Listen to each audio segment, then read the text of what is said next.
எங்களுக்கான உரிமைகளை மீட்டெடுத்து இருக்கிற நேரத்துல இன்னும் எங்களை போட்டு டார்ச்சர் பண்றது. இது பெண்களை பெண்கள்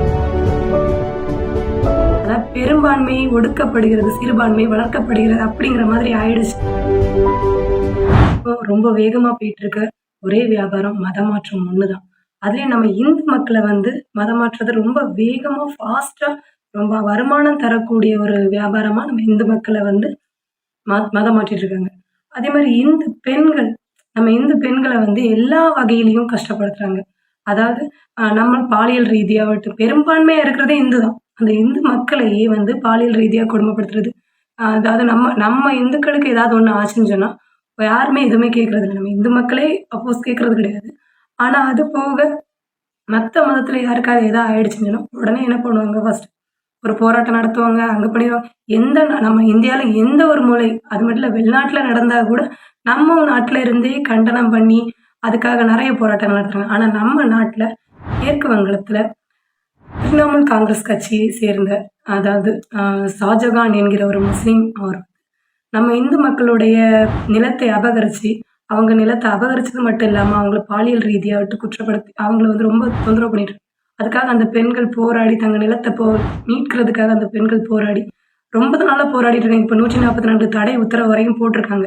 ஆனா நம்ம மாநிலத்துல இதுக்கு முன்னாடி அசாம்ல பாஜக ஆட்சி டைம்ல நிர்வாணமா பெண்களை கூட்டிட்டு போனாங்க அப்படின்லாம் ஒரு இது நடந்துச்சு. ஆனா அப்ப நம்ம மாநிலத்துல இருக்க பாஜக ஆட்சி இருக்கிற இடத்துல நடந்துடுச்சுன்னு ரொம்ப போராட்டம் எல்லாம் பண்ணி எவ்வளவு போராட்டம் எல்லாம் பண்ணாங்க. அதை பத்தி ரொம்ப பேசி கண்டனம் தெரிவிச்சு எல்லாம் பண்ணாங்க. ஏன்னா அங்க பாஜக ஆட்சி நடக்குது, அதனால அப்படி பண்ணாங்க. ஆனா இது வரைக்கும் இந்த மேற்கு வங்கத்துல இந்த காங்கிரஸ் திரிணாமுல் காங்கிரஸ் கட்சிக்காரங்க நடத்துற இந்த இதுக்கு அவங்க கட்சி தலைவர் வரைக்கும் அதுக்கு உடந்தையா இருக்கிறாங்க. ஆனா இதை பத்தி யாருமே பேசவும் மாட்டேங்கிறாங்க, எந்த ஒரு கண்டனமும் தெரிவிக்க மாட்டேங்கிறாங்க.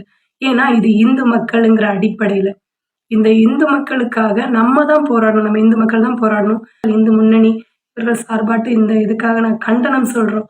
ஏன்னா எங்க பெண்களை நாங்க எந்த ஒரு இப்பதான் இந்து பெண்கள் வெளியில போறது அதிகமாட்டு, வெளியில எல்லார்கிட்டயுமே சரிசமமாட்டு எங்களுக்கான உரிமைகளை மீட்டெடுத்து இருக்கிற நேரத்துல இன்னும் எங்களை போட்டு டார்ச்சர் பண்றது. இது பெண்களை பெண்கள் இன்னும் அதான் சொல்லுவாங்களே, இந்த பூமி பொறுத்தார் பூமி ஆழ்வார் அப்படின்னு சொல்ற மாதிரி பெண்கள் பொங்கி எழுந்தாங்கன்னா ஆண்கள் தான் இப்ப ரொம்ப அதிகமா எல்லா வகையிலயும் போராட்டம். ஆனா பெண்களும் அதிகம் வந்துட்டு இருக்காங்க.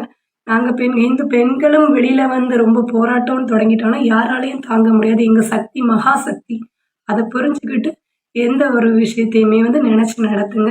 மத்த மதத்துல உள்ள எந்த ஒரு இப்ப இதே டைம்ல இந்த பெண்களுக்கு நடக்கிற கொடுமுறை வேற மத்த மதத்துல உள்ளவங்களுக்கு யாருக்காவது நடந்திருந்துச்சுன்னு சொன்னா, இப்ப இதுக்கு முன்னாடி நம்ம கன்னியாகுமரி முதல் காஷ்மீர் வரைக்கும் ஒரு போராட்டமே பெருசா தொடங்கி எல்லா வகையிலயும் கண்டனம் அப்படி இப்படின்னு எல்லாருமே கண்டிப்பா ஒரு போராட்டத்தை நடத்தியிருப்பாங்க.